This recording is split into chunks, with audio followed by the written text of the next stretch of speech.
तो अगर दोनों के बीच में कोई भी कॉमन टेंजेंट नहीं है तो इसका मतलब क्या हुआ? m की एक भी वैल्यू नहीं आएगी। नहीं, इसका मतलब हाँ m की कोई रियल वैल्यू पॉसिबल नहीं है, ऐसा है भाई। Yes sir. सर्किल का सेंटर कुछ ऐसा है, ये है situation. No real value of m है।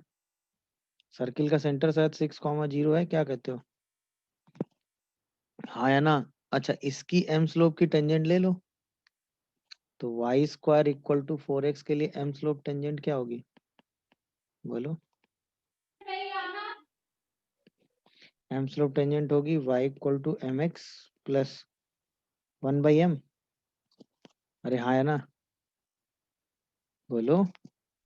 Yes sir. सर्किल के सेंटर से अगर हम इस टेंजेंट पे परपेंडिकुलर ड्रॉप करेंगे तो वो कितना आएगा? d। ये वाली डिस्टेंस अगर हम d कह दें तो कितना आएगा बोलो? 6m प्लस 1/m बोलो। इसका mod divided by root under 1 plus m square, यही आएगा ना? देखियो। अरे हाँ या ना? अच्छा, अब कह रहा है कि नो कॉमन टेंजेंट है, मतलब ये लाइन इस सर्कल की टेंजेंट नहीं है ना? अरे बोलो भाई, ये लाइन इस सर्कल की टेंजेंट नहीं है। अरे हाँ या ना? Yes sir. मतलब इस इक्वेशन से m की कोई हाँ वैल्यू हाँ सर। पॉसिबल, इस इक्वेशन से मान लो, पहले मान लेते हैं ये टेंजेंट है। अगर ये लाइन सर्कल की भी टेंजेंट है, if line tangent the circle, तो इसका मतलब क्या हुआ?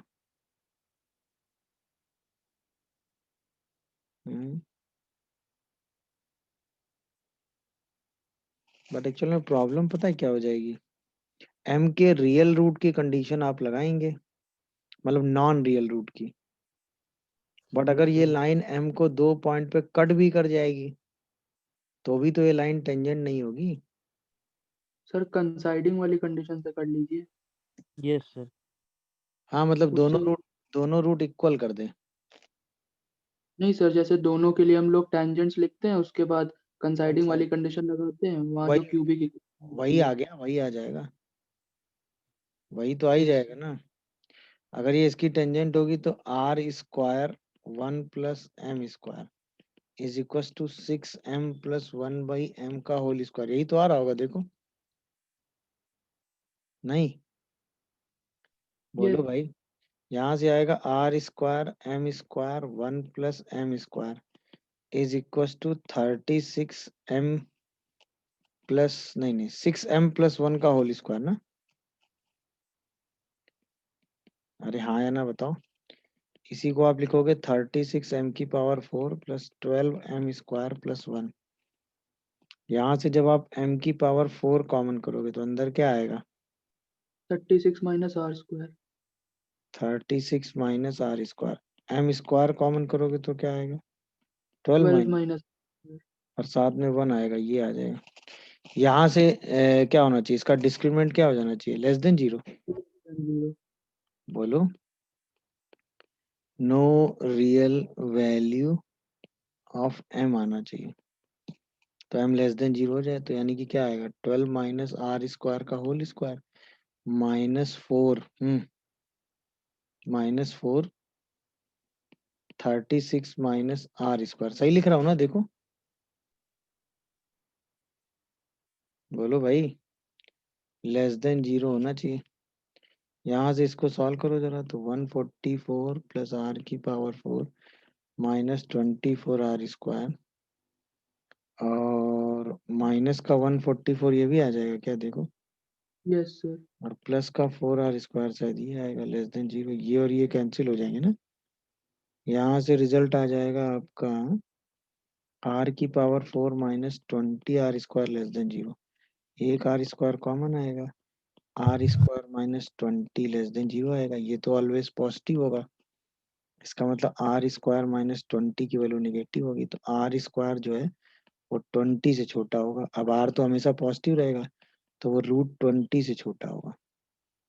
है कोई ऑप्शन? बी।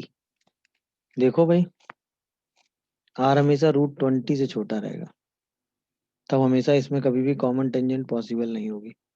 देखो सही है ना भाई? अरे हाँ है ना, यस। अगर ये लाइन टेंजेंट है तो ये कंडीशन होगी। अब हम अगर एम की कोई रियल वैल्यू आएगी ही नहीं तो ये लाइन कभी टेंजेंट बनेगी ही नहीं। तो उस केस में आर हमेशा किससे छोटा होगा? √20 से। दिखा सबको कि नहीं बताओ भाई? दिखा सबको कि नहीं बोलो?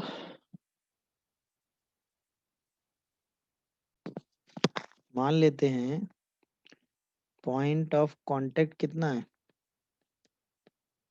h, है। तो पॉइंट ऑफ कांटेक्ट इस पैराबोला पे भी होगा, पॉइंट ऑफ कांटेक्ट इस पैराबोला पे भी होगा। तो टेंजेंट जो है फॉर y² = 4a x-l1 कितनी होगी बताओ? y k = 2ax + h - 4a l1 check करियो जरा। और यही टेंजेंट अगर मैं आपसे पूछूं for x² = 4a y - l2 निकालो कितनी होगी बताओ? xh = 2a y + k - 4a l2। ये दोनों लाइनें क्या करेंगी? कॉन्साइड करेंगी कि नहीं बताओ?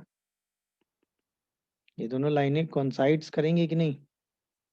क्योंकि एक कॉमन टेंजेंट है ना, मतलब एक ही लाइन एक ही पॉइंट पे टेंजेंट है ना। अरे हाँ या ना? Yes sir. क्योंकि h, k पर दोनों एक दूसरे को क्या करते हैं? Where both parabola touches. तो जब दोनों पैराबोला एक दूसरे को टच कर रहे हैं तो वो पॉइंट दोनों पे लाई करेगा ना। बोलो। अब ये लाइनें कॉन्साइड करेंगी, अब कॉन्साइडिंग की कंडीशन लगा दो। तो 2ax - yk + 2ah - 4a l1, यहाँ से आएगा xh - 2ay और +4a l2 - 2ak = 0। दोनों कंपेयर करो तो 2a/x, नहीं 2a/h। देखिए जरा, 2a/h = y मतलब k/2a, k/2a = 2ah - 4a l1 and 4a l2 - 2ak। जैसे इन दोनों को बराबर करोगे वहां से लोकस आ जाएगा hk = 4a²। तो locus of C option. Locus क्या आ जाएगा? xy = 4a²। यही तो आंसर आ रहा है। Yes sir. तरीका समझ में आया कि नहीं? हमने क्या किया, दोनों पैराबोला भाई, एक पैराबोला कुछ ऐसा है, एक पैराबोला कुछ ऐसा है, दोनों एक दूसरे को जिस पॉइंट पे टच कर रहे हैं, दोनों पैराबोला एक दूसरे को जिस पॉइंट पे टच कर रहे हैं उसी पॉइंट का लोकस आपको चाहिए। उसी पॉइंट को हमने एच के मान लिया है। तो उस पर दोनों पैराबोला के लिए हमने टेंजेंट लिख दी। भाई एच के पहले पे भी है, एच के दूसरे पे भी है। नहीं समझे कहानी क्या हुई? बोलो भाई। इस पर दोनों के लिए हमने क्या लिख दी? टेंजेंट लिख दी है, बस और कुछ नहीं किया है। देख लीजिए, कोई कंफ्यूजन हो तो बताइए। वही टेंजेंट लिख के कंपेयर कर दिया है, क्योंकि वो दोनों कोइंसाइड करेंगे ही। समझ गए भाई? देखो भाई, सर्कल आपका क्या दिया हुआ है? x² + y² + 2px, यानी सर्किल का सेंटर कितना है? -p, 0। -p, 0। तो वो कुछ ऐसा p कैसा दिया है, कहीं कुछ पता ही नहीं है। तो ऑब्वियसली अगर सर्कल यहाँ कहीं आ गया तब तो ये ऐसा होगा नहीं कि एक्सटर्नली टच करे। तो p ऑलवेज कैसा होगा बताओ? पॉजिटिव होगा। Yes sir. होगा कि नहीं होगा? तभी ये यहाँ कहीं लाई करेगा। हाँ है ना? और इसकी रेडियस भी p है। तो p कोई भी पॉजिटिव क्वांटिटी ले लो तो हमेशा टच करेगा, हमेशा यहाँ टच कर जाएगा ना, ये बताओ। Yes sir. सोच के देख लो। तो हमेशा एक्सटर्नली टच करेगा और इसी पॉइंट पे टच करेगा, उसके अलावा कभी टच कर ही नहीं पाएगा। वर्टेक्स पे। तो इसका मतलब p हमेशा पॉजिटिव होना चाहिए। है कोई ऑप्शन? बी। B option. देख लो आराम से, p हमेशा पॉजिटिव होना चाहिए, तभी यस -p जो है इस साइड आएगा और तभी ये टच कर पाएगा। नहीं तो एक्सटर्नली टच, अगर इसके अलावा p कुछ भी ले लो, है कि नहीं, तो कंडीशन में ये इसको कट ही करेगा ना हमेशा। बोलो। अरे हाँ है ना? क्योंकि इसकी रेडियस p है तो ये तो x एक्सिस को, यहीं y एक्सिस को टच कर रहा है ना, और ये भी टच कर रहा है।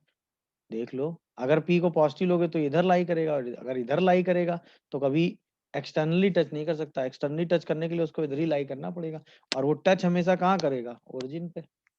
क्योंकि ओरिजिन दोनों इक्वेशन को सेटिस्फाई कर रहा है ना, तो पी हमेशा पॉजिटिव होना चाहिए। ज्योमेट्रिकली सीधा ऑब्जर्व हो गया। सर्किल का All diameter passing through center.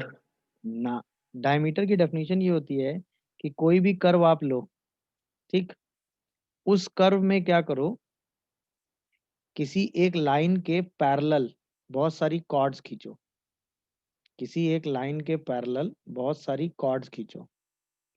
मतलब एक लाइन आपको गिवन होगी, उसके पैरेलल बहुत सारी कॉर्ड आप ड्रॉ करो, उन सारे कॉर्ड्स के मिड पॉइंट को ज्वाइन करती हुई एक लाइन खींच दो। इसी लाइन को कहते हैं diameter of the curve. Diameter of curve समझ गए कि नहीं? मतलब डायमीटर की डेफिनेशन क्या होती है? Locus of mid point of parallel chords. Locus of mid point of parallel chords of given conic is called क्या? locus of midpoint of parallel chords is of conic is called diameter of the conic, is called diameter of conic। सही है। जैसे circle के case में मैं example दूं, suppose आपने ये एक सर्कल खींचा, सही है, कोई भी एक लाइन खींच लो, सपोज ये एक लाइन थी, इस लाइन के पैरेलल बहुत सारी कॉर्ड्स खींचते चले जाओ, इस लाइन के पैरेलल बहुत सारी कॉर्ड्स खींचते चले जाओ। समझ में आया? इस लाइन के पैरेलल बहुत सारी कॉर्ड्स हमने खींच दी, सारे कॉर्ड्स के मिड पॉइंट को ज्वाइन करती हुई एक लाइन खींचो, सारे कॉर्ड्स के मिड पॉइंट को ज्वाइन करती हुई एक लाइन खींचो, तो वो लाइन हमेशा सेंटर से पास करेगी ना कोई कॉर्ड का मिड पॉइंट, इसीलिए वो लाइन क्या हो जाएगी? डायमीटर। ये डायमीटर हो गया। दिखा सबको कि नहीं बताओ? बोलो, नहीं समझे? तो locus of mid point of parallel chords, locus of mid point of the parallel chords is called diameter of the circle. बोलिए भाई, नहीं समझे? तो ये डायमीटर की बेसिक डेफिनेशन है, जिसको हमेशा ध्यान रखिएगा किसी भी कोनिक के लिए, चाहे वो पैराबोला हो, चाहे एलिप्स हो, चाहे हाइपरबोला हो। Locus of mid point of, locus of mid point, वो भी कैसा? पैरेलल कॉर्ड्स का, उसे ही हम क्या कहते हैं? डायमीटर। क्या ये बात आप लोग समझ पा रहे हो कि नहीं? बोलो। अब सर्किल के केस में हमें यही काम करना है। तो मान लो let y square equal to 4ax, हम एक पैराबोला ले लेते हैं, एंड कॉर्ड्स पैरेलल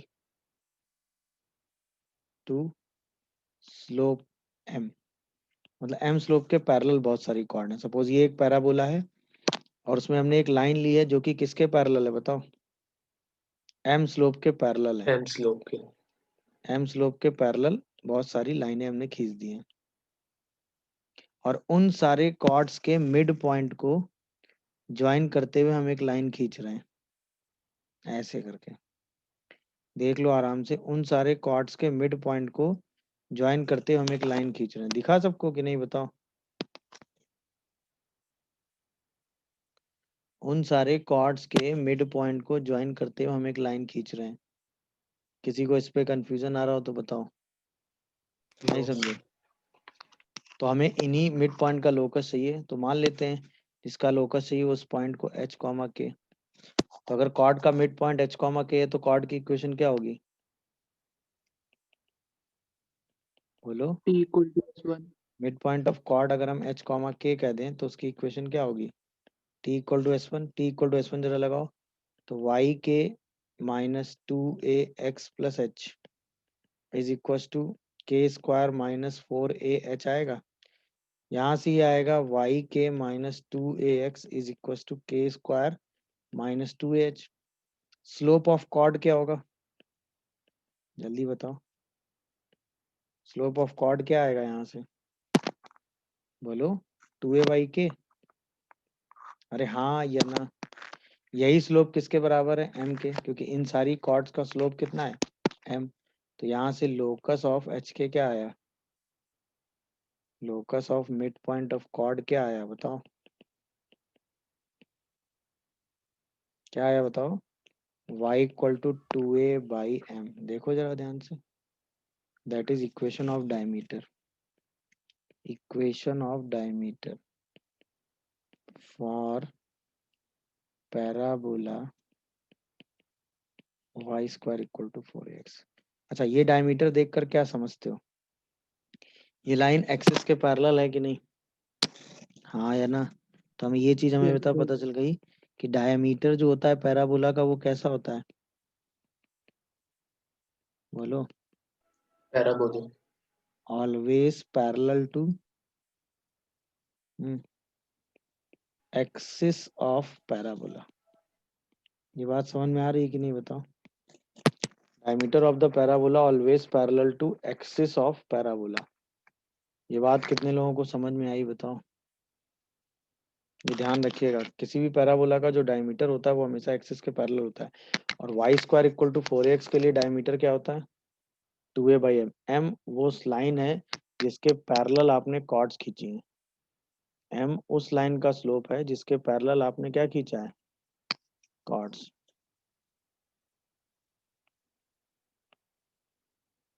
समझ गए कि नहीं भाई?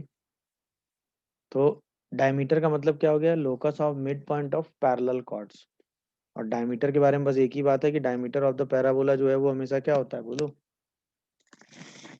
एक्सिस के पैरेलल होता है। यहाँ तक की बातें सबको समझ में आ रही है? किसी को कोई कंफ्यूजन आ रहा हो तो बोलो। बोलो भाई, ये बात सबको समझ में आई? किसी को कोई कंफ्यूजन?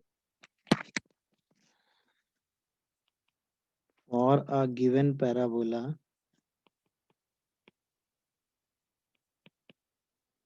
अ पॉइंट P, ठीक है, उस पर टेंजेंट डाली गई और नॉर्मल डाला गया। तो T एंड N आर दी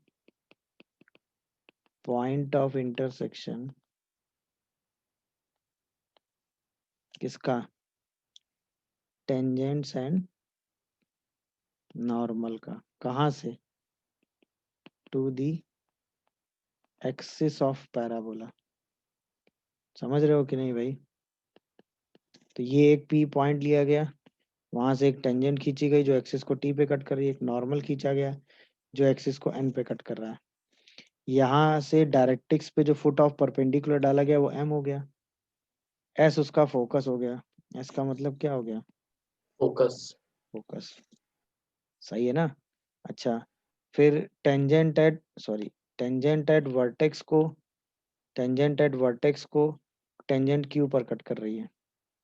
यहाँ तक कोई कंफ्यूजन हो तो बताओ, डायग्राम देख के समझ में आ रहा है सबको? बोलिए।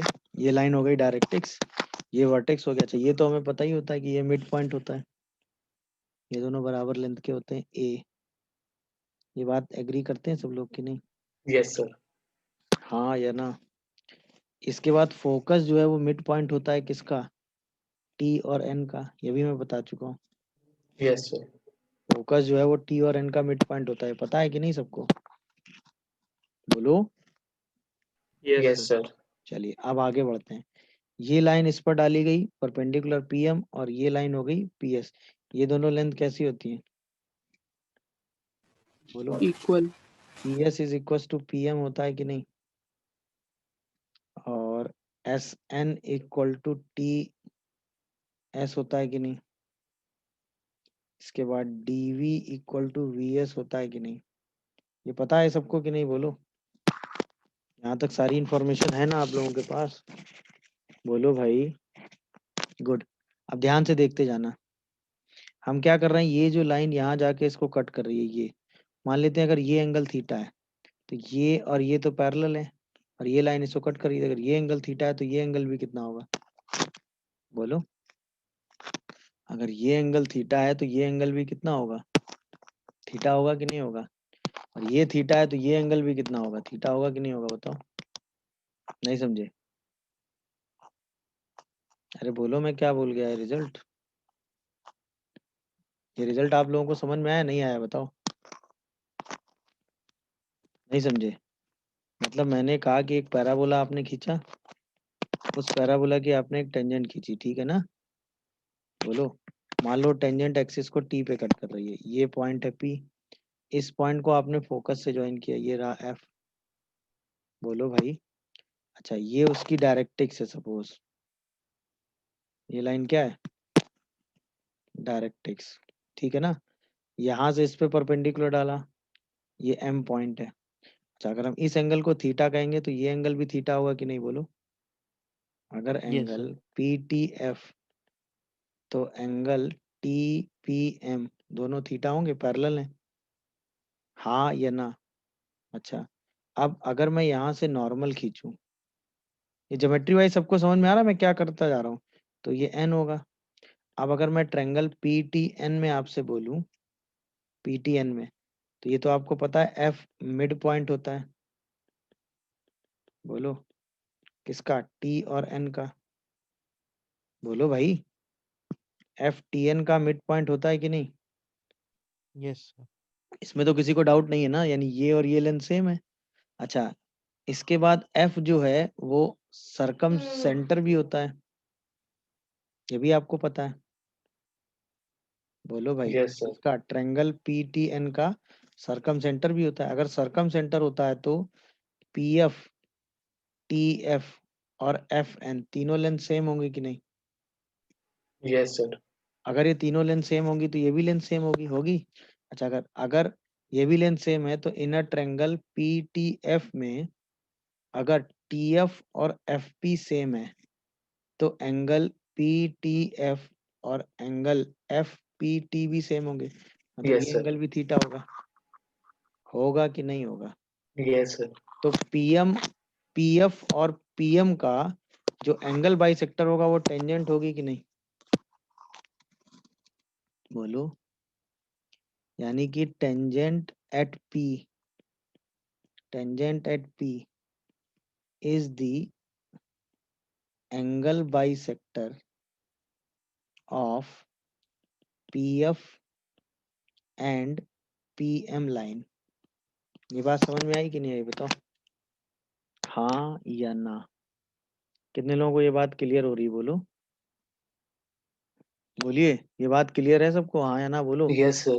चलिए, अब अगर हम यहाँ से एक पैरेलल लाइन खींचें यस सर। तो वो पैरेलल लाइन हमेशा एम से पास करेगी कि नहीं, सोचो। क्यों? क्योंकि ये एंगल थीटा, ये एंगल थीटा है, तो ये एंगल थीटा है तो ये वाला एंगल भी थीटा हो जाएगा कि नहीं? Yes, sir. जाएगा कि नहीं, बताओ। Yes, sir. क्यों हो जाएगा? क्यों हो जाएगा? कि भाई Parallelogram बन जाएगा. ये लेंथ इसके बराबर है और ये लेंथ इसके बराबर है और ये दोनों आपस में बराबर है, तो ये एक पैरेलल वो रोम्बस बनेगा कि नहीं, बताओ।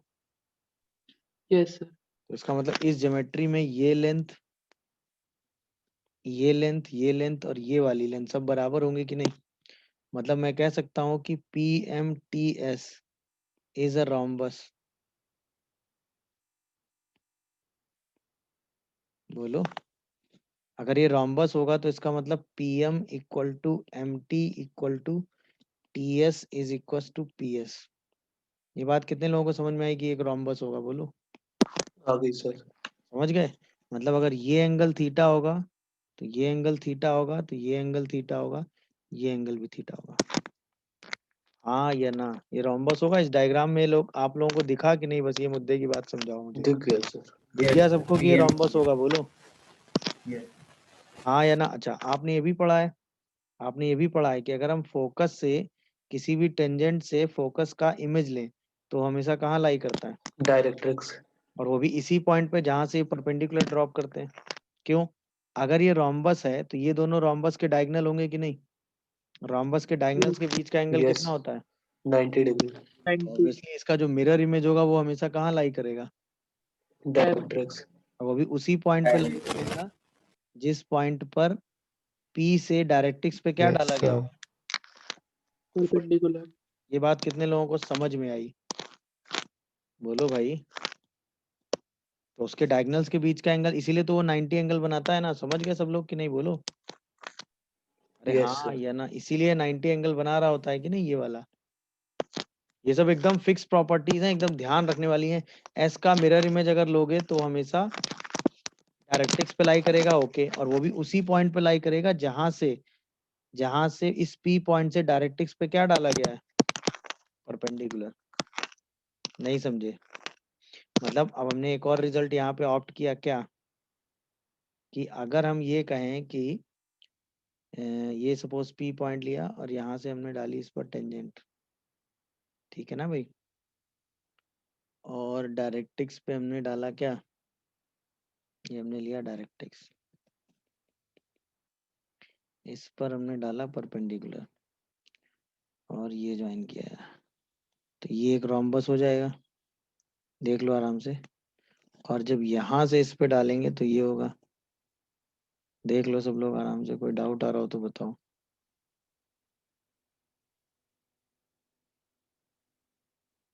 देख लो आराम से, कोई डाउट आ रहा हो तो बोलो। ये है ना सिचुएशन, बोलो भाई। ये फोकस हो गया, ये पॉइंट P हो गया, इस पे टेंजेंट डाली, ये इस पे परपेंडिकुलर ड्रॉप किया, ये टेंजेंट का इंटरसेक्शन पॉइंट है। यही तो था पूरा केस, बोलो भाई सब लोग। नहीं समझ रहे हो? कोई डाउट आ रहा है तो बोलो यार। सर एंगल PMT 90 डिग्री है। एंगल बेटा PMT सर आपका PMT 90 नहीं है ना? ये तो वो लग रहा है सर आपका नहीं नहीं, ये वैसा इस पर ब्लॉक। डाला है मैंने, डायरेक्ट्रिक्स पे। हाँ ये अभी ओके हो? ये एंगल Yes, sir. 90 होगा क्योंकि ये दोनों डायगोनल है। हाँ है ना? तो जो F का मिरर इमेज होगा वो हमेशा M होगा। समझ में आया? यानी कि मिरर इमेज ऑफ F मतलब फोकस फ्रॉम, कहाँ से, एनी टेंजेंट। अब एनी टेंजेंट एट P वो कहाँ लाई करेगा, lie on directrix. Directrix at the same point जो क्या है, फुट ऑफ परपेंडिकुलर है, कहाँ से, फ्रॉम P टू डायरेक्ट्रिक्स।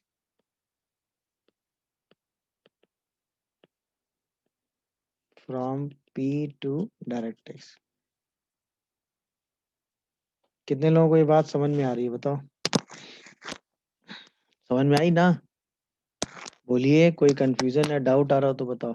तो एक ये एंगल वाला रिजल्ट क्लियर हो गया सबको, ये एंगल सेम होते हैं, उस एंगल के हिसाब से जो रिजल्ट आया। एक ये रिजल्ट हो गया कि ये फुट ऑफ परपेंडिकुलर भी यही पॉइंट होगा। दूसरा, ये जो ये वाला पॉइंट होगा ना, ये वहीं लाई करेगा जहां पर टेंजेंट किसको कट करता है, जहां पर टेंजेंट एट वर्टेक्स और टेंजेंट आपस में एक दूसरे को इंटरसेक्ट करते हैं, ये वही पॉइंट होगा। डायग्राम में नहीं, टेंजेंट एट वर्टेक्स पे जो टेंजेंट डालोगे और ये वाली दोनों टेंजेंट जहां इंटरसेक्ट करती हैं, ये वही वाला पॉइंट होता है जहां ये एंगल 90 बन रहा होता है। समझ रहे हो कि नहीं भाई, बोलो। सर दोबारा बता दीजिए एक बार। मतलब ये टेंजेंट एट वर्टेक्स खींची आपने, ये कोई भी टेंजेंट है तो उसका जो पॉइंट ऑफ इंटरसेक्शन वाला पॉइंट है ना, ये दोनों डायगोनल का पॉइंट ऑफ इंटरसेक्शन ही होता है। ये कहने का मतलब होना भी चाहिए भाई, दोनों डायगोनल जहां पे इंटरसेक्ट कर रहे हैं वहीं से टेंजेंट एट वर्टेक्स पास कर रहा है। बोलो, वहीं से टेंजेंट एट वर्टेक्स क्या कर रहा है, पास कर रहा है। समझ गए कि नहीं? अब आओ इसको प्रूफ करते हैं हम, देखना।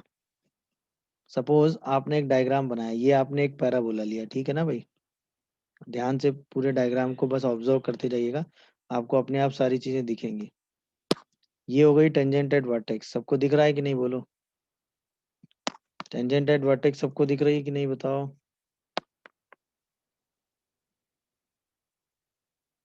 हाँ है ना? ये कोई Yes, sir. टारगेट टेंजेंट हो गई किसी पॉइंट, कहाँ पर, P पे। बोलिए भाई। अच्छा, ये हो गई डायरेक्ट्रिक्स, हो गई ना? अच्छा, ये P से इस पे डाला गया, हो गया परपेंडिकुलर, इसको इससे ज्वाइन कर दिया, इसको इससे ज्वाइन किया, तो एक पैरेललोग्राम तैयार हुआ कि नहीं, ये देखो। हाँ या ना? Yes sir. Yes, sir. वो ज्वाइन किया इससे, ये इसी पॉइंट से पास कर रहा है कि नहीं, देखो। Yes, sir. और ये एंगल 90 होगा, ये वाला एंगल 90 होगा। ये पॉइंट P हो गया। अब ध्यान से देखना, मान लेते हैं parabola y square equal to 4ax है, तो ये जो P पॉइंट है 80 स्क्वायर 280 होगा। तो टेंजेंट की इक्वेशन क्या होगी, quick, T Y T y equal to x plus 80 square. अच्छा ये T होगा, तो इसमें y की वैल्यू 0 रखोगे, तो T पॉइंट का कोऑर्डिनेट -80 स्क्वायर 0 आएगा। देखते जाना भाई, फोकस F होगा A, 0 होगा कि नहीं। अच्छा Yes, यहाँ से sir. इसके पैरेलल लाइन खींचोगे तो M पॉइंट का कोऑर्डिनेट कितना हो जाएगा, -80 square. x तो नहीं sir. x तो Yes. यही आएगा ना, x plus a equal to 0, तो x की वैल्यू तो -a होगी, y जो है वो 280 होगा, 280. तो -a, 280 होगा। इन दोनों का मिड पॉइंट कितना होगा, अगर हम इस पॉइंट को कुछ कह दें, नाम दिया होगा इसका Q, 0,80. Q जो होगा वो भाई दोनों डायगोनल तो बाइसेक्ट कर रहे होंगे ना, तो Q पॉइंट दोनों का मिड पॉइंट होगा, कितना हो जाएगा a प्लस 0,80. 0,80।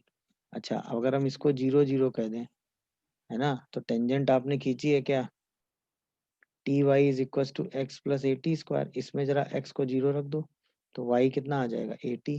तो जो Q पॉइंट है वो यहाँ से भी क्या आ रहा है 0,80, और यहाँ से भी 0,80 आ रहा है, इसलिए इन दोनों का मिड पॉइंट भी वही है, और टेंजेंट एट वर्टेक्स और टेंजेंट का पॉइंट ऑफ इंटरसेक्शन भी वही है। दिखा कि नहीं भाई, बोलो, ये बात Yes, sir. कितने लोगों को समझ में आ रही है, सबको समझ में आई कि नहीं आई बताओ, अरे बोलिए भाई, ये बात सबको समझ में आ गई कि नहीं आ गई, बोलो, किसी को इसमें कोई कंफ्यूजन या डाउट आ रहा हो तो बताओ। No sir. ये सारे ज्योमेट्रिकल रिजल्ट एकदम क्लियर हो रहे हैं कि नहीं इस ज्योमेट्री से, बोलो। इसका मतलब Q क्या है, Q के बारे में क्या इंफॉर्मेशन है, Q ये है जो है point of intersection of diagonals of rhombus, Yes sir. या Q को हम ऐसे भी कह सकते हैं कि point of intersection of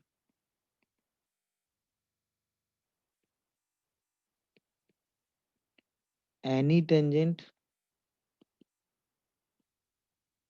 with tangent at vertex, बोलो Yes sir. वर्टेक्स, या इसको हम ऐसे भी कह सकते हैं same as foot of perpendicular, कहाँ से, from focus to any tangent, बोलो, फोकस से किसी भी टेंजेंट पे अगर फुट ऑफ परपेंडिकुलर डालोगे तो वो वही सेम पॉइंट होगा जो किसी भी टेंजेंट और टेंजेंट एट वर्टेक्स का इंटरसेक्शन होगा, यही तो है। यहाँ से इस पे अगर फुट ऑफ परपेंडिकुलर डालोगे तो टेंजेंट एट वर्टेक्स वाला ही पॉइंट आएगा, जहाँ पे टेंजेंट एट वर्टेक्स उस टेंजेंट को कट करता है। तो foot of perpendicular drawn from the focus is the same point where tangent and tangent at vertex intersect each other. नहीं समझे, foot of perpendicular from focus to any tangent is the same point where this tangent intersects tangent at vertex। नहीं समझे भाई, यही तो हुई समझ गए सर। प्रॉपर्टी क्या हुई, नहीं समझे सर। फुट ऑफ पर, क्या नहीं समझे बताओ, सर आप अभी जो बोल रहे हैं सर वो समझ नहीं पा रहे हैं क्या बोला है मैंने, सुना था, सर। बताओ क्या बोला था मैंने, The foot of perpendicular from focus to tangent at vertex। Sir उसके आगे नहीं समझ आ रहा है। तो foot of perpendicular drawn from कहाँ से, फोकस से फोकस टू एनी टेंजेंट, वो क्या होता है, is the same point where is the same point where Intersection. tangent Tangent intersect to tangent at vertex। intersect tangent at vertex of parabola। समझ क्या ये बात आप लोग समझ पा रहे हैं सब लोग, बोलो। Yes sir. ये इसके Yes, sir. ज्योमेट्रिकल रिजल्ट हो गए, देख लीजिए सारे ज्योमेट्रिकल रिजल्ट आपको समझ में आ रहे होंगे, ज्योमेट्री वाइज जो रिजल्ट आपने पढ़े हैं। क्लियर हुए? अच्छा, ये अब ऐसे समझो, ये टेंजेंट एट वर्टेक्स हुआ, ये कोई भी दूसरी टेंजेंट हुई, ये दोनों क्यू पे इंटरसेक्ट कर रहे हैं, ये वी है ये पी है, तो ये P F P V P Q और एफ पी जीपी में होंगे कि नहीं? मैजिक हो गया क्या? सर ये नहीं क्लिक किया। सर क्यों? सर कैसे मतलब पता है मुझे तभी गुस्सा आना स्टार्ट होता है, और कोई बात थोड़ी ना है। तो हमने एक टेंजेंट वर्टेक्स से डाली, एक टेंजेंट ये डाली, तो अब ये क्योंकि ये डिस्टेंस आप आराम से निकाल सकते हैं, तो ये तीनों डिस्टेंस जीपी में आएंगी, हाँ या ना? ये भी एक रिजल्ट है जो एज अ रिजल्ट यूज हो जाता है कई बार। बोलो भाई। तो वर्टेक्स पे टेंजेंट खींचो, ये टेंजेंट खींचो, दोनों क्यू पे इंटरसेक्ट कर रही, तो ये पी फोकस से वी की डिस्टेंस, फोकस से क्यू की डिस्टेंस, फोकस से पी की डिस्टेंस, तीनों डिस्टेंस हमेशा जीपी में होती है। तो दो डिस्टेंस दिए तो तीसरी डिस्टेंस आप निकाल सकते हैं हमेशा। नहीं समझ में आया? समझ गए सर। किसी को कोई कंफ्यूजन आ रहा है तो बताओ। अभी समझ गए सब लोग कि नहीं? बोलो। सारे वैसे लिखवा दिए फिर भी। पहला result, PT with the tangent, PN is the normal, PM is the directrix, ठीक है ना? पीएम जो है वो डायरेक्ट्रिक्स पे परपेंडिकुलर डाला गया, एस जो है वो फोकस है, क्यू जो है वो पीटी और टेंजेंट एट वर्टेक्स का पॉइंट ऑफ इंटरसेक्शन है, के जो है वो पॉइंट ऑफ इंटरसेक्शन है किसका? टेंजेंट और डायरेक्ट्रिक्स का, ठीक है? अब बताओ, पीटीएमएस पी एम टी एस ये एक रोम्बस होगा, तो रोम्बस होगा तो चारों साइड लेंथ सेम होंगी। क्यू जो है वो इन दोनों को डायगोनल जहाँ पे कट करेंगे, यानी दोनों डायगोनल्स को बाइसेक्ट करेगा। बोलो भाई। Yes, के sir. बाद ये एंगल जो होगा वो सेम होगा, ये वाला एंगल, ये वाला एंगल, ये वाला एंगल और ये वाला एंगल, हाँ या ना? बोलिए। ये समझ में आता है सबको कि नहीं? अच्छा, ये ओके Yes. हो कि नहीं? यहाँ से अगर कोई लाइट रे डालेंगे तो रिफ्लेक्ट होने के बाद हमेशा फोकस से पास करेगी। ये एक additional yes sir. Parabolic mirror के मिरर पैराबोलिक होता है, हैं? क्यों साइंटिस्ट? कॉनकेव मिरर पैराबोलिक होता है? No circular sir. होता है वो? ऐसा क्यों हुआ आप समझे? भाई सपोज ये उसकी डायरेक्ट्रिक्स हो गई, बोलो भाई, अगर आप इस लाइन को आगे बढ़ा दोगे ऐसे करके, ये समझ रहे हो कि नहीं?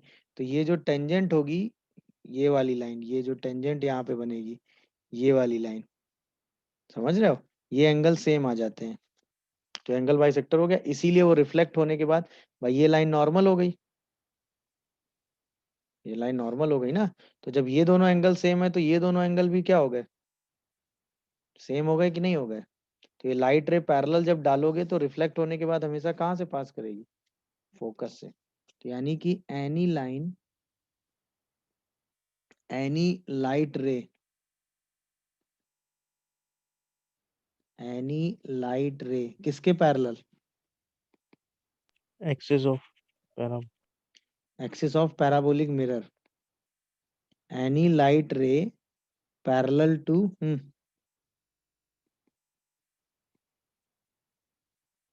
Parallel to axis of parabolic mirror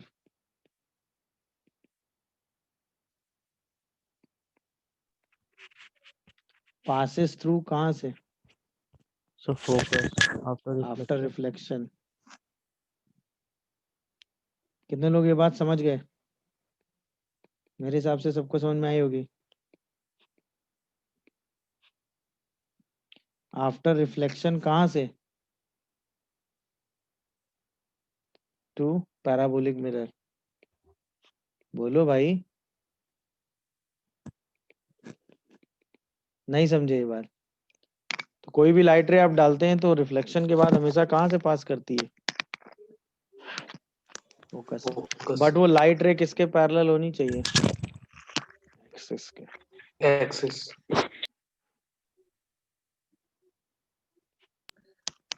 समझ गए sir.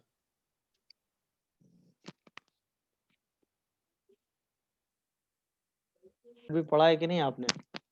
Portion of any tangent of parabola cuts of directrix and the curve. देखो कोई भी टेंजेंट का डायरेक्ट्रिक्स और पॉइंट के बीच का जो सेगमेंट होता है वो फोकस पे कितना एंगल बनाता है? 90। 90 90 डिग्री। फिर आपने पढ़ा tangent at extremities of the focal cord.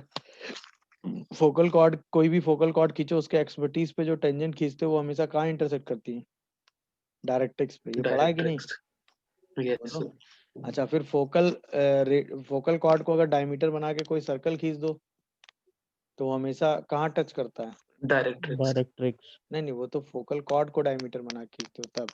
अगर मैं फोकल डिस्टेंस को डायमीटर बना के सर्कल खींच दूं तो वो हमेशा कहाँ टच करता है? Tangent at tangent at vertex पे। Tangent at vertex. ये भी मैंने प्रूफ कराया है, समझ में आया कि यस नहीं? सर।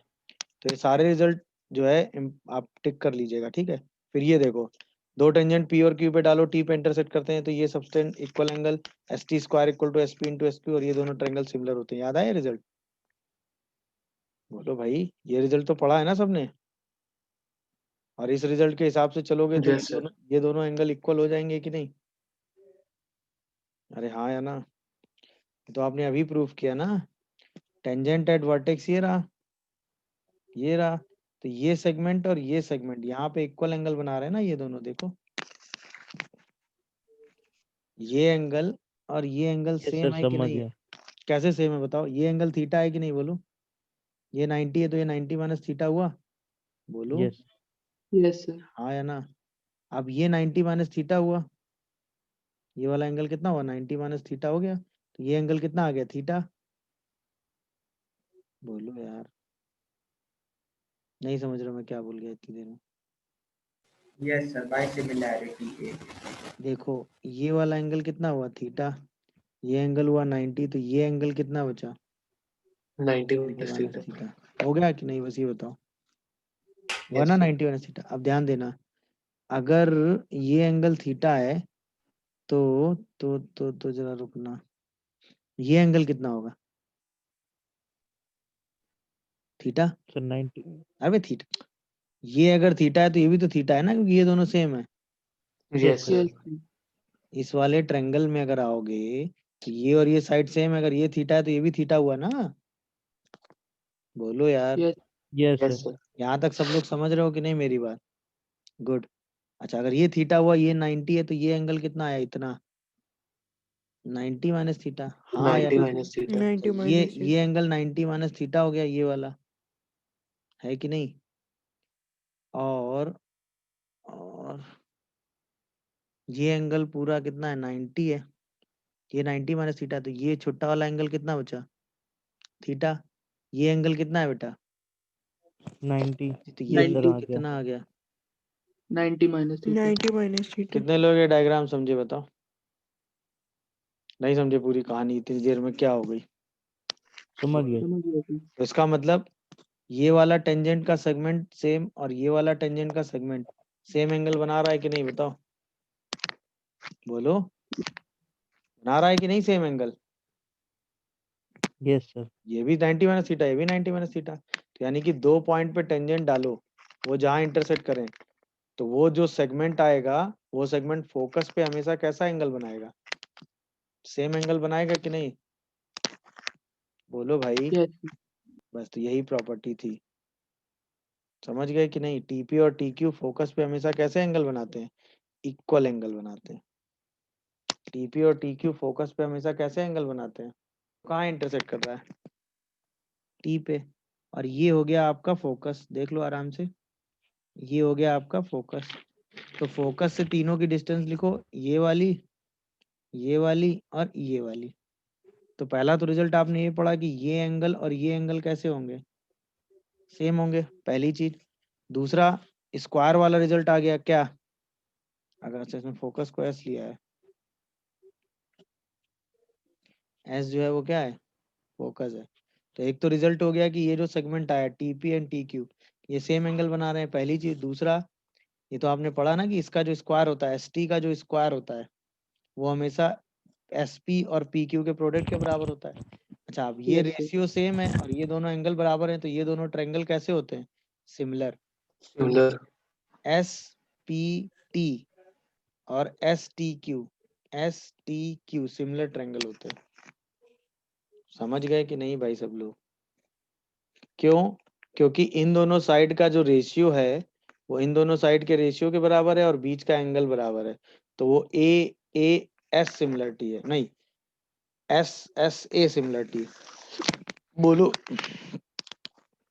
Yes sir. सिमिलरिटी समझ में आ रही सबको कि नहीं आ रही? बताओ सिमिलरिटी कैसे दिखा? क्योंकि angle P S T equal है एंगल क्यू एस टी के। पहला तो ये हो गया। दूसरा, जो एस टी का स्क्वायर आया वो एस पी और पी क्यू के बराबर आया। अगर आप इन दोनों को ध्यान से देखोगे तो S T upon S Q is equal to S P upon क्या एस टी। देखो दिखा कि नहीं? Yes sir. इसका मतलब ट्रायंगल कौन सा? T S Q. बोलो पीएसटी। सिमिलर किसके हो गया? पीएसटी। पी एस टी के। दिखा कि नहीं भाई? अब रेशियो सेम आ रहे हैं कि नहीं? T S by S Q equal to P S by S T. देख लो भाई सब लोग सिमिलर आ गए कि नहीं दोनों ट्रायंगल? बताओ भाई। यहाँ यस से सर। रेशियो सेम आ गया और बीच का एंगल एस भी सेम आ गया, तो इन दोनों के हिसाब से ये दोनों ट्रायंगल क्या होते हैं? सिमिलर। यानी कि ओवरऑल जो प्रॉपर्टी समझने वाली ये है कि अगर पी और क्यू पे दो टेंजेंट डालें, दोनों टेंजेंट एक दूसरे को टी पे इंटरसेक्ट करें, तो ये जो सेगमेंट होते हैं ये फोकस पे इक्वल एंगल बनाते हैं। पहला रिजल्ट। दूसरा, ये जो फोकस से तीनों पॉइंट की डिस्टेंस होती है वो जीपी में होती है। मतलब यहाँ पर अगर ये रिजल्ट देखोगे तो यहाँ से ये रिजल्ट दिख रहा है कि नहीं? क्या S Q S T and S P are in GP. ये समझे यस कि सर। नहीं? और Yes, sir. अगर ये एंगल सेम है और ये जीपी में है तो ये दो ट्रायंगल जो बन रहे हैं दोनों टेंजेंट के सेगमेंट से, ये दोनों ट्रायंगल हमेशा कैसे होते हैं? सिमिलर ट्रायंगल होते हैं। सिमिलर। ये केस पूरा क्लियर हुआ कि नहीं ज्योमेट्री वाला? बोलो बोलो भाई। कोई भी पैराबोला अगर आप खींचोगे तो उसके फोकल कॉर्ड के जो सेगमेंट्स आते हैं उनका अगर आप हार्मोनिक मीन निकालो तो हाफ ऑफ लेटर सेक्टम के बराबर होता है। पढ़ा है? बोलो। Yes yes, sir. yes. फिर the circle circumscribe the triangle formed by three tangent of the parabola passing through focus। ये इम्पोर्टेंट एक अलग रिजल्ट है जो अभी तक आपने नहीं पढ़ा है कि आपने कोई एक सर्कल बनाया जो कि क्या है? सर्कमस्क्राइब कर रहा है तीन टेंजेंट को। मतलब सर्किल की पैराबोला की तीन टेंजेंट आपने खींची है ना, और उसको सर्कमस्क्राइब करता हुआ एक सर्कल बनाया, तो वो सर्कल हमेशा कहाँ से पास करता है? कहाँ से पास करता है भाई? फोकस से। Focus. अच्छा, इसके बाद ortho centre of triangle formed by any tangent, तो उसका कोऑर्डिनेट ये होता वो हमेशा कहाँ लाई करता है? On directrix. मतलब तीनों टेंजेंट से जो ट्रायंगल बनता है उसका ऑर्थो सेंटर निकालोगे तो वो हमेशा डायरेक्ट्रिक्स पे लाई करता है। फिर ये आपने पढ़ा ही है, area of the triangle formed by the tangent is the twice of area of the triangle formed by tangent. ये पढ़ा है ना? तो ट्वाइस होता है ratio. Yes, yes. Point of contact को ज्वाइन करके जो ट्रायंगल बनता है और जो टेंजेंट को ज्वाइन करके ट्रायंगल बनता है, दोनों का एरिया का रेशियो 1:2 होता है। फिर tangents at the end point of the focal chord intersect on directrix और chord of contact of any point on directrix always passes through focus. ये सारे रिजल्ट हो गए। समझ गए कि नहीं? बोलो। ज्योमेट्री वाइज इतने ही, कंफ्यूजन आ रहा हो तो बताओ। सही है ना भाई? तो अगर आप क्या करो, जो तीनों टेंजेंट हैं ये वाली, इनका सरकम सर्कल खींचो। मतलब ये जो तीनों टेंजेंट आपने खींची ना जहाँ पे इंटरसेक्ट कर रही हैं, उनसे आपने एक सरकम सर्कल खींचा है। देख लीजिए आराम से, उनसे आपने क्या खींचा? एक सरकम सर्कल। तो वो सरकम सर्कल हमेशा कहाँ से पास करेगा? बताओ। वो सरकम सर्कल हमेशा कहाँ से पास करेगा? फोकस से। समझ गए? ये रिजल्ट था। मतलब अगर आपने ए बी सी पे टेंजेंट खींची है तो उनका point of intersection P Q R है। तो अगर आप सरकम सर्कल खींचोगे किसका? बोलो। Circum circle of triangle formed by किससे? Point of intersection of tangent, वो भी कहाँ पर? At A B and C for given parabola. वो ऑलवेज कहाँ से पास करेगा? Focus. Always passes through focus. एक तो ये रिजल्ट था। दूसरा, ये जो ट्रायंगल पी क्यू आर बना है ना, उसका जो ऑर्थो उसका सेंटर होता है, ऑर्थो सेंटर होता है, ortho centre of triangle P Q are, वो ऑलवेज कहाँ लाई करता है? डायरेक्ट्रिक्स। वो ऑलवेज डायरेक्ट्रिक्स ऑफ पैराबोला पे लाई करता है। पी क्यू आर समझ गए ना? P Q R are the Yes, point of sir. Intersection of tangent at P Q R are the point of intersection of pair of tangent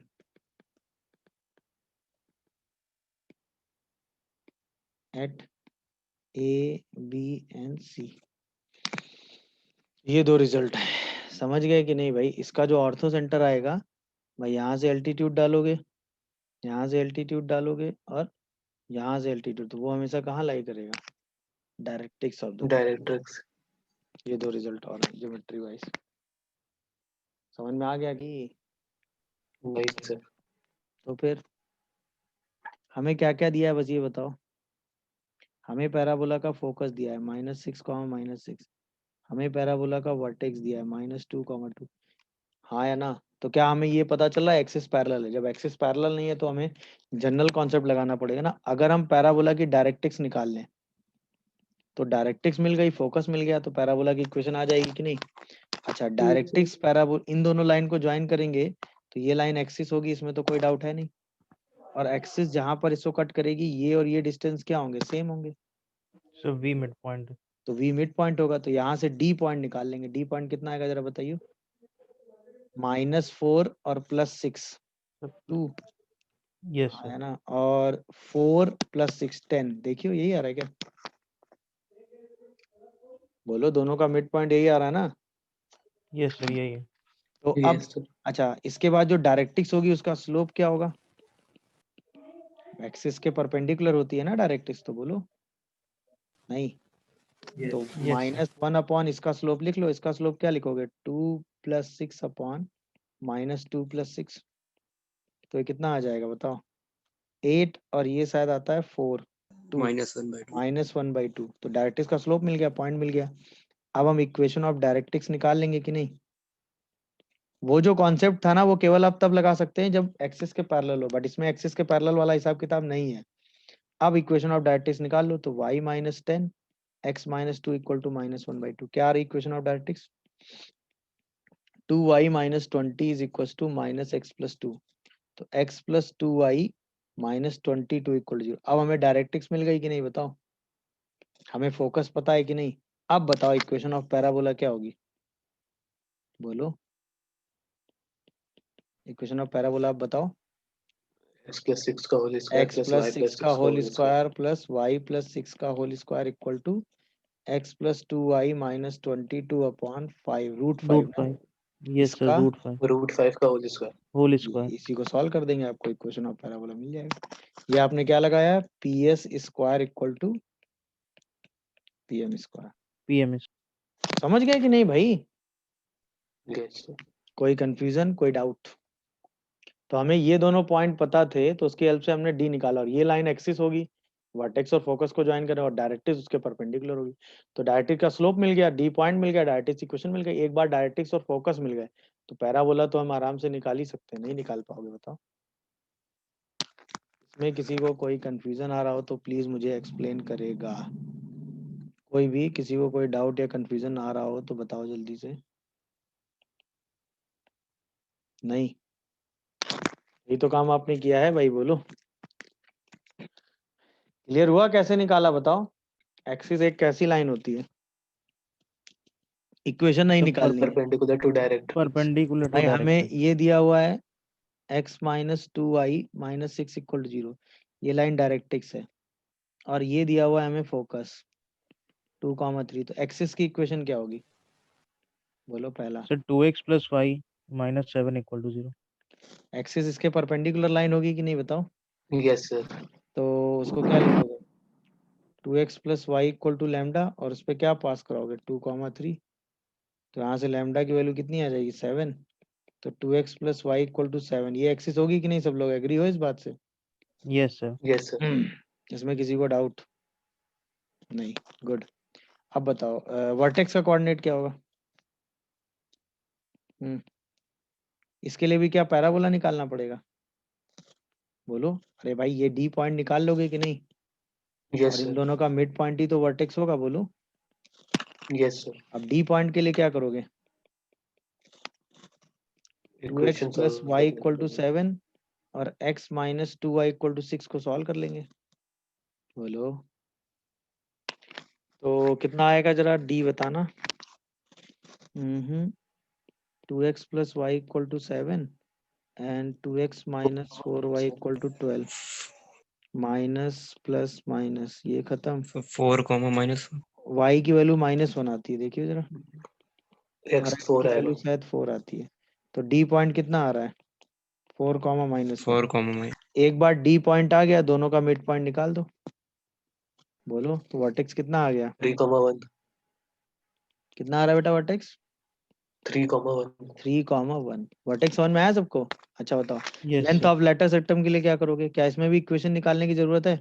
So vertex और No, focus sir. से distance. Vertex focus से distance निकाल लो या यहाँ से इससे perpendicular distance का twice कर दो। Yes, अरे sir. हाँ है ना, तो वही ट्वाइस डिस्टेंस कर देते हैं, तो 2 माइनस 6 का मॉड डिवाइडेड बाई √5 कितनी आ रही है 10 20 बाई √5 बोलो, अरे हाँ है ना, यस या इसी को 4√5 भी कह सकते हो। Yes, sir. अच्छा इक्वेशन ऑफ लेटर सेक्टम के लिए क्या कुछ करना पड़ेगा, इक्वेशन ऑफ लेटर सेक्टम के लिए क्या करोगे भाई, डायरेक्ट्रिक्स के पैरेलल लाइन होगी कहाँ से पास करेगी, Focus से. Focus Yes, sir. डायरेक्ट्रिक्स के पैरेलल लाइन क्या होगी x minus 2y equal to lambda, और कहाँ से पास करेगी 2,3 से, 2,3 से. 2,3 यहाँ से लैम्डा की वैल्यू कितनी आ जाएगी -4, -4. तो क्या आ गई x minus 2y plus 4 equal to 0। ये सारी बेसिक डेफिनेशन है, उन्हीं से हम सब कुछ कर रहे हैं, दिख रहा है सबको Yes, कि नहीं sir. बताओ, जो बेसिक डेफिनेशन हमने पढ़ी हैं उन्हीं से हम सारा काम कर रहे हैं कि नहीं कर रहे हैं लगातार बताइए, कोई नया काम नहीं कर रहे हैं, जितनी हमने डेफिनेशंस पढ़ी हैं उन्हीं से सारा